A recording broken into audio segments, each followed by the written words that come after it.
नमस्कार दोस्तों, मेरे इस कहानी के चैनल पर आपका बहुत बहुत स्वागत है। क्या वाकई में उसने ऐसा किया था या ये एक कोरी कल्पना मात्र है? अगर उसने ऐसा किया था तो आज वो स्थान आखिर है कहाँ? अगर नहीं तो यह प्रसंग आया कहाँ से? महाभारत में द्रौपदी का चीरहरण जब दुशासन के हाथों हुआ था तो द्रौपदी ने क्रोध में ये शपथ ली थी कि जब तक वो दुशासन के खून से अपने बाल नहीं धोएगी तब तक वो अपने बाल नहीं बांधेगी। उसके इस प्रण को पूरा करने का भार भीम ने उठाया था। कहते हैं कि भीम ने जब दुशासन को मारा था तो उसने अपने हाथों में उसके रक्त को भरकर द्रौपदी के बाल धोए थे। इस तरह द्रौपदी का प्रण पूरा हुआ था। लेकिन यह जानना दिलचस्प है कि कुरुक्षेत्र में आखिर द्रौपदी ने कहाँ अपने उन रक्त रंजित बालों को धोया था और फिर वो स्थान आज कहाँ है? द्रौपदी ने अपने बाल खून से कहाँ धोए थे? कथा के अनुसार ये घटना कुरुक्षेत्र के निकट ही एक कूप में हुई थी, जिसे द्रौपदी कूप के नाम से भी जाना जाता है। मान्यता है कि द्रौपदी इस कूप में रोजाना स्नान किया करती थी। इसी कूप में उस समय भी द्रौपदी ने अपने खुले केशों को धोया था। इस कूप के पास ही महाभारत के युद्ध में द्रोणाचार्य ने चक्रव्यूह की रचना की थी और भगवान श्री कृष्ण ने अर्जुन को गीता का उपदेश भी दिया था।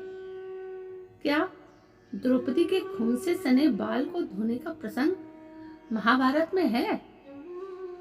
जानकारों को कहना है कि वेद व्यास द्वारा रचित मूल महाभारत में द्रौपदी द्वारा ऐसी प्रतिज्ञा लेने का कोई वर्णन नहीं है और ना ही भीम ने इस प्रण को पूरा किया था। ऐसा माना जाता है कि यह प्रसंग वैणी संहार नामक प्रसिद्ध नाटक से लिया गया है, जो भट्ट नारायण द्वारा 275 ईस्वी से लेकर 897 ईस्वी के दौरान लिखा गया था। इस नाटक की कहानी महाभारत से प्रेरित है, जिसमें द्रौपदी के प्रचंड क्रोध का प्रभावशाली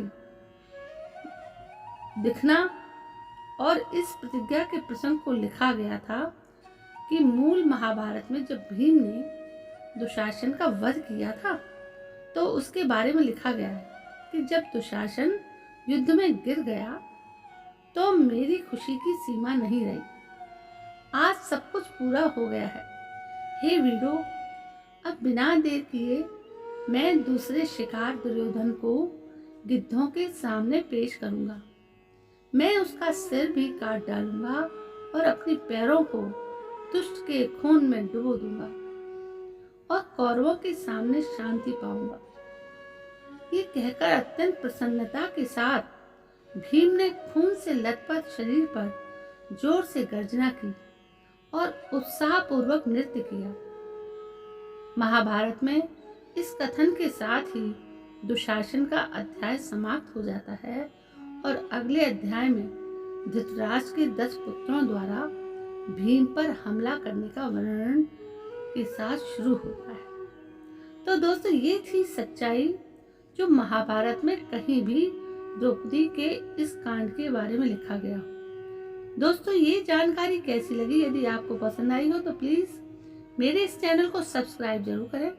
कल मैं फिर हाजिर होती हूँ। तब तक के लिए जय हिंद, वंदे मातरम।